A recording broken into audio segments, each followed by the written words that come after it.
All right, I don't have much time, but I'm on campus right now at my alma mater, George Mason University. Good morning, good afternoon, good evening, good night, whatever time it is for you. Hi, everybody. Gentlemen, Jim here, formerly of WGMU Radio at George Mason University, WGMUradio.com, formerly of the Fairfax County Times.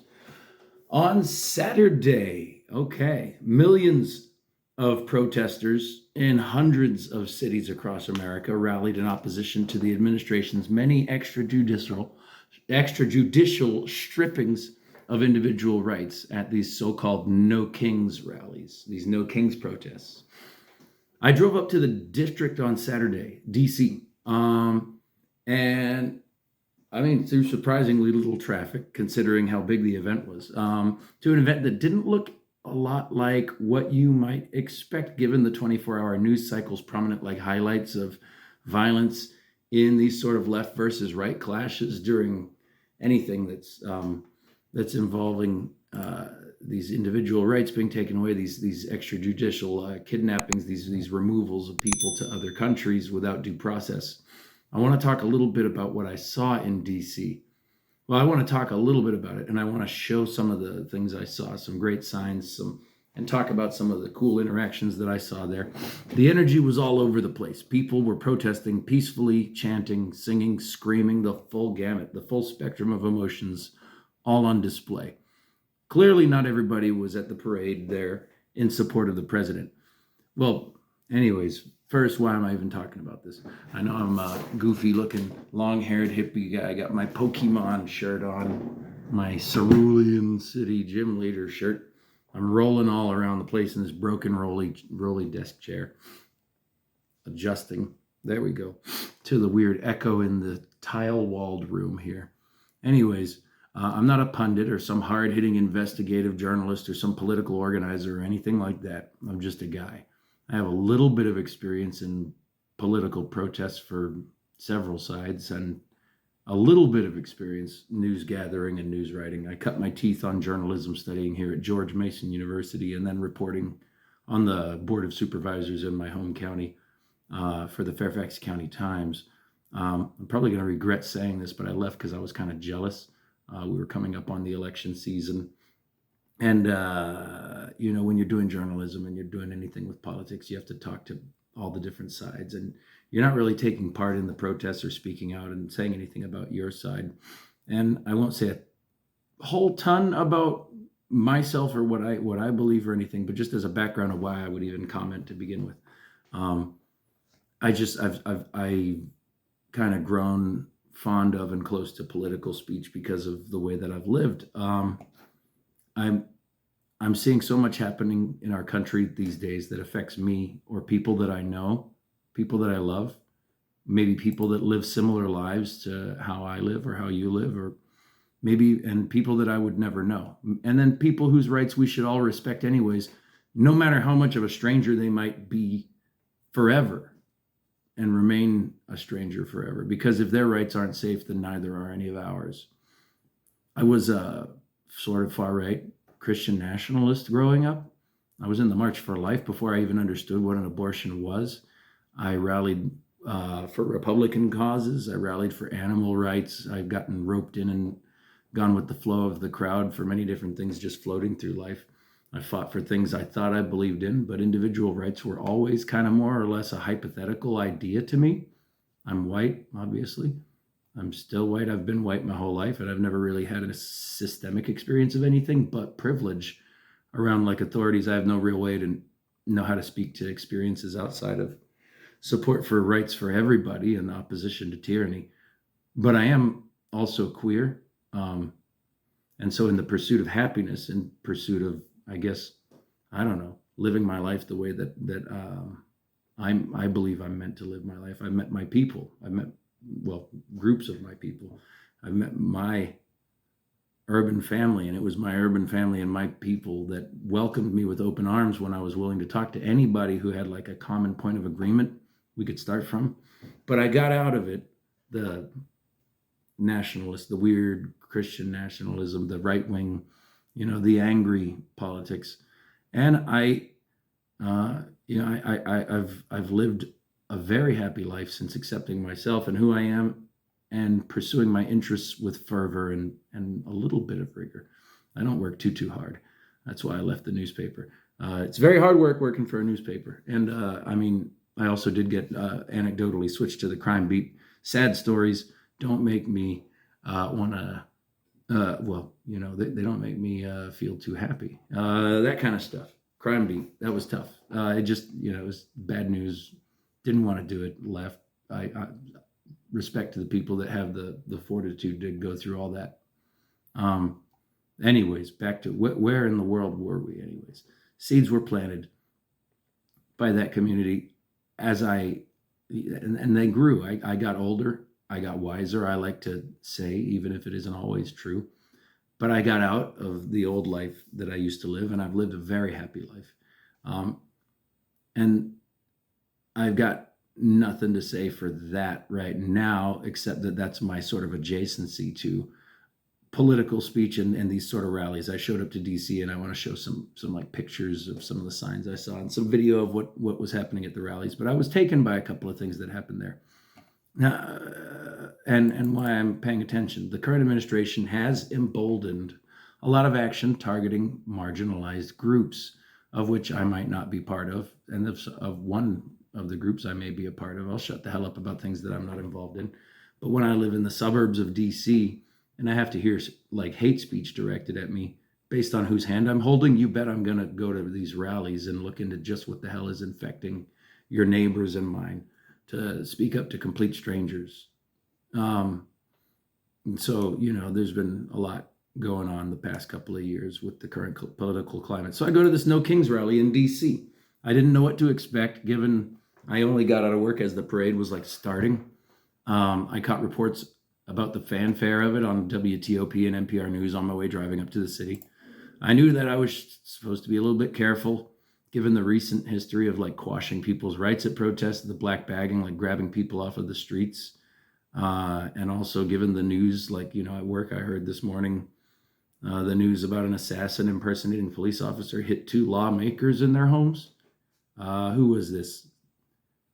I don't know who's reporting this is from. DC News Now has it that, here it is, State Representative Melissa Hortman and her husband were slain in their homes by an assassin impersonating a police officer.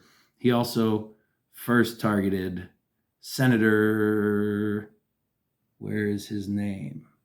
John Hoffman and his wife Yvette in their home. And then down south of DC today, Saturday, Sunday now at the time of recording, Saturday down south of DC in one of the Virginia suburbs in my home state, Culpeper, a Culpeper No Kings rally. People were leaving the event and were horrified to find an SUV driving through the protesters and hit at least one person, the police said down there.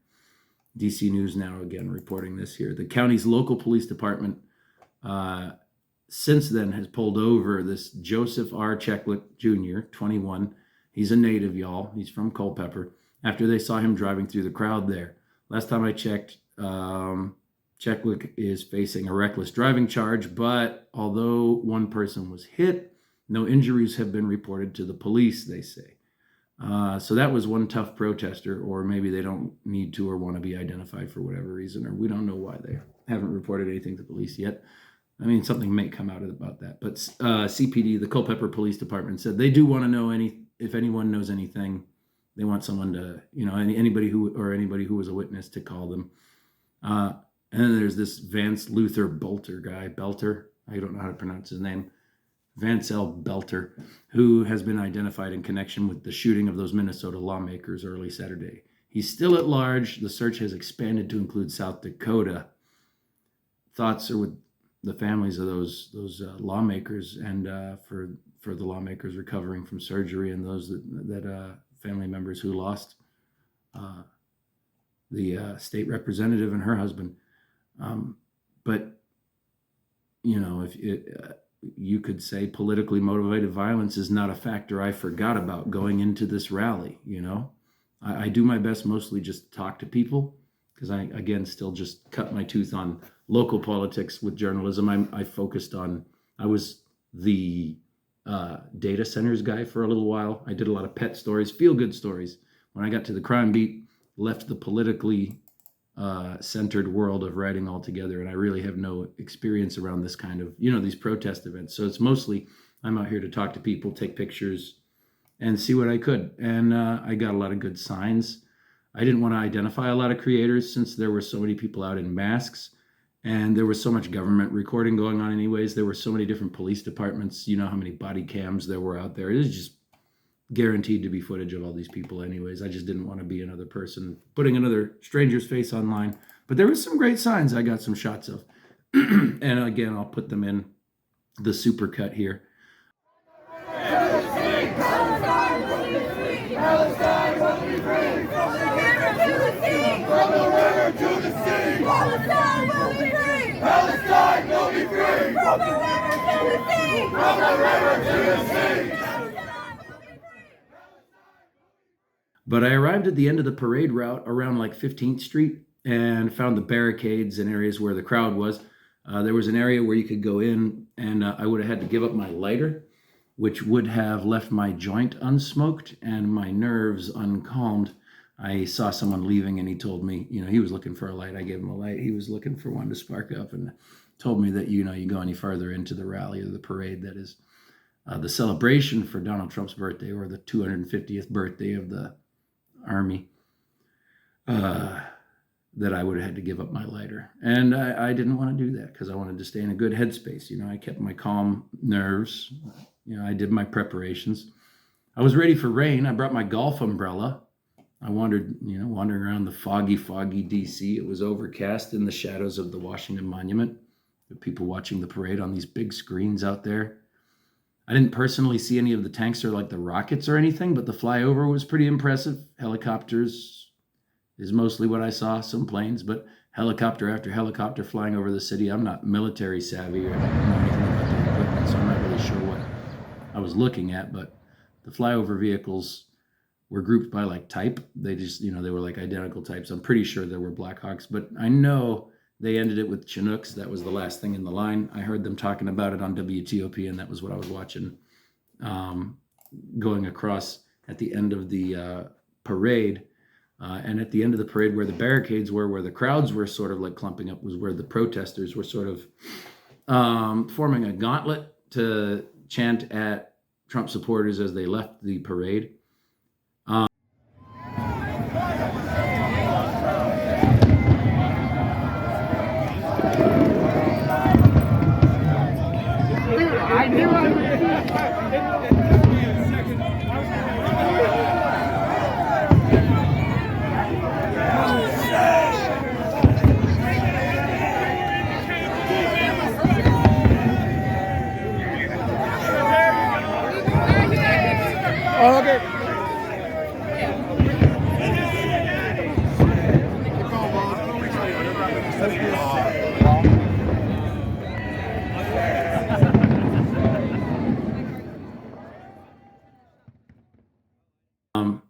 There were people walking around in the parade en masse, supporters and protesters, people flying flags on their bicycles, people with signs on carts, playing anti-war songs. There was somebody playing Fortunate Son, I think it was, with a big sign that said Trump must go now.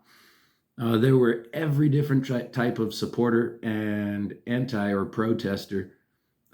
And for defenders of free speech, there were a few beautiful moments that I just wanted to just gloss over. A block over from the end of the parade, over on like 14th Street and Constitution, outside the barricades, there were flags and signs all over the place.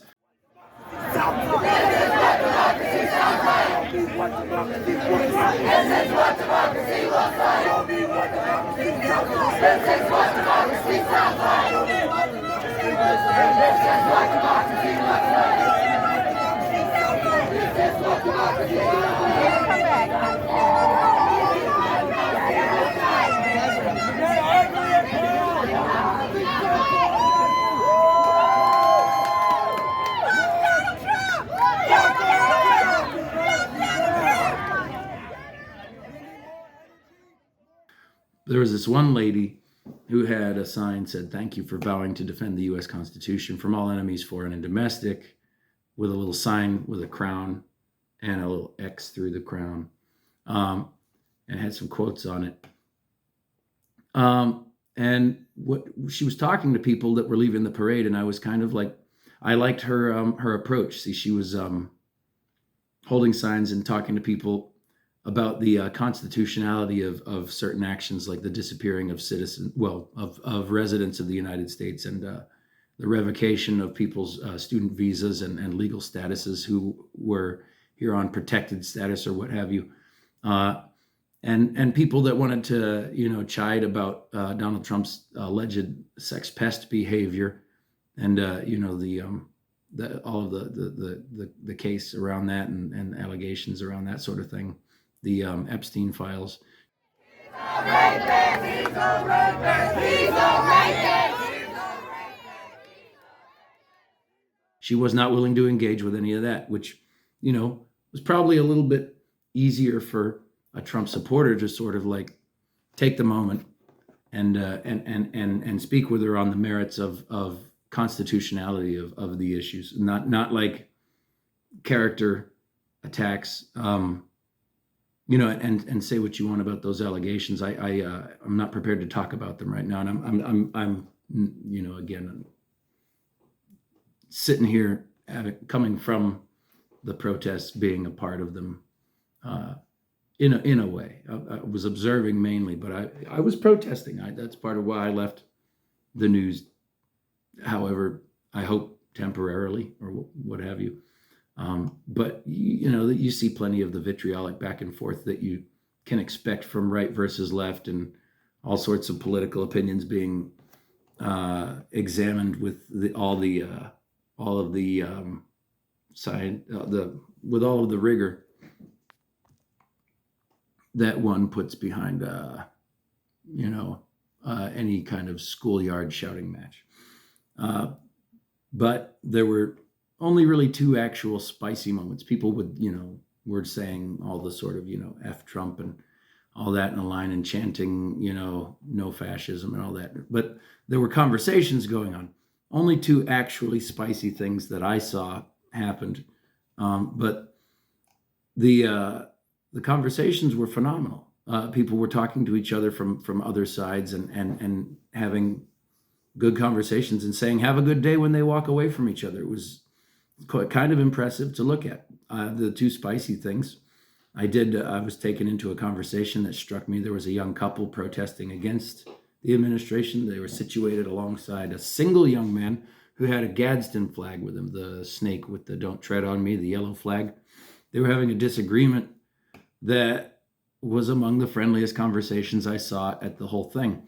And it had a lot of listening between both sides, talking to each other, a lot of put yourself in my shoes talk, a lot of, like, what if, we're right about, constitutional rights being guaranteed to people in this country, whether they're citizens or not. I enjoyed the conversation. I didn't record anything because it wasn't my conversation I wasn't having. And so a lot of the details are lost on, just short-term memory. But it was a beautiful thing to watch this kid with his flag, and these two kids with their signs, one of them that said, staying silent is violence. Signs about remaining complacent in these times. It was a beautiful thing. They were having a nice conversation. The crosswalk was chock full of people leaving the parade as a concert was starting up. I think the Proud to Be American, an American guy, was there singing that song. I forget his name. Fireworks were popping up. It was really booming. It was getting loud. And it was hard to hear what I was eavesdropping on. But the protesters had all manner of things to say to the Trump supporters that were leaving the rally, which I'm sure rustled some feathers by the time they reached the end of the protesters, where the friendly few were kind of sending people off with something to think about. And luckily, I think something less vitriolic. It didn't stop plenty of them responding to the corner I was standing in the way they did to the gauntlet of like anti-fascist chants of people with their middle fingers out shouting traitor at them from across the street. And it's all in good fun. In these protests, you're going to see these kind of things. It's speech. It's speaking But the conversation between the young couple and the Gadsden flag kid, I think, was something to the effect of just like getting the kid to agree that constitutional rights were not something that were reserved for specifically just natural born citizens, that it's extended to people who are here on protected status, people who are just in the country. I lost a lot of the details, but either way, they were having a wonderful conversation. And I noticed that the young man with the flag, he reminded me a little bit of myself, but with my background, how I grew up, I can see kind of in that his voice is starting to come out a little quivery. It's shaking and his hands are shaking. He sees I'm smoking and he asked me if he can have a smoke. I handed it to him. He said it would help me greatly right now. And I'm like, yeah, well, sure. I know we're not on the same supportive side or anything, but we're having conversations in this corner. And so we brought him in, and we're all standing around having a smoke and having a talk. And despite all of that, there's other people who are on his side walking by, and they're flipping us off and him now. And he'll stop them and say, something like, "Thank you to your service," to a military person as they walk by. He was making sure to flag people for disrespecting veterans, which he was saying you should never do, and I respect him for standing up for veterans, because it was the 250th birthday for the Army, and so it was, of course, an Army event, and there were Army people there. But for the fuck Trump side of it, there was a fellow that walked by the gauntlet, and he got to the nice end and was still kind of angry at the gauntlet that was yelling at him, and he turned with his middle finger up and said, "One more term, we needed a third," to which I kind of just made a fart noise with my mouth. And then this guy, this little dude, he turned and he looks up and he sort of hustles up to me like podunk scuffle style. And he goes, "What did you say to me?" I said exactly what I said to him, which was, and he said, "You saying that to me?" I said, No. I said at Donald Trump, but fuck you too, fuck you. But the fight was for Donald Trump. He turned back towards me and he juked at me like he was getting ready to fight. But he turned and he said at the start of it, when his hands were coming up, he says, "I'm from Mississippi. We don't play that." And at that moment, the crowd around him just started doing Mississippi impersonations of him. And just they latched onto that. It was a laugh moment, and people were having a good old time. It was funny. He scuffled off after that, and I it was spicy, but not too spicy. He seemed like he wanted to hit me for a second, which I'm sorry to say he did not, but I know it would have been way more algorithmically honed to have been hit at one of these rallies, but here I am in reality, unscathed and happy, and I'm proud of that hobunk and hope he makes it home safely back to Podunk, Mississippi, since he is simply respecting my First Amendment right to free speech and then expressing his own free speech. It was a good moment, a little bit spicy, but nothing bad actually happened. Now, there was a little bit more of an egregious bad thing that happened, and there was a woman who was out at the parade, at the rally, doing her speech, holding her sign, and there was a woman who was sexually harassed at the or essayed. I guess I would have to edit this for the algorithm at the event, but it was egregious. Her safety and self were violated. It was one of the more gross things that I've heard of happening at one of these rallies, but yeah, it was one of the more egregious Trumpers there. A lot of people, it was just speech, but there was at least one instance there of that. Other than that, mostly people were behaving themselves. The streets were mostly shut down. The police were everywhere. DHS, Capitol Police, just the Department of Justice. It was all over the place. But just the fact that it didn't get too spicy was kind of encouraging to me. And I'm glad that peaceful protest is still alive and strong in D.C. There was a metric megaton of police force, lots of cameras, so I'm going to try my best to keep faces out of any of the stuff that I share. But the young couple and this old man friend that they had talking to people at the outside, like the end of the protesters' block, they stopped briefly enough to talk to anybody that would stop and talk with them, and they were saying have a good day to everybody. It was nice to see people disagreeing with other adults. It presents you with an unlimited branching highway of ways the conversation can go or not go. It's uncertain, But this corner we found at the protest was a place for uncertainty reduction. The woman who said staying silent is violence said every opportunity they have to positively impact somebody on that side is an opportunity to show people on both sides. Not everyone who supports the side that you don't is a bad person.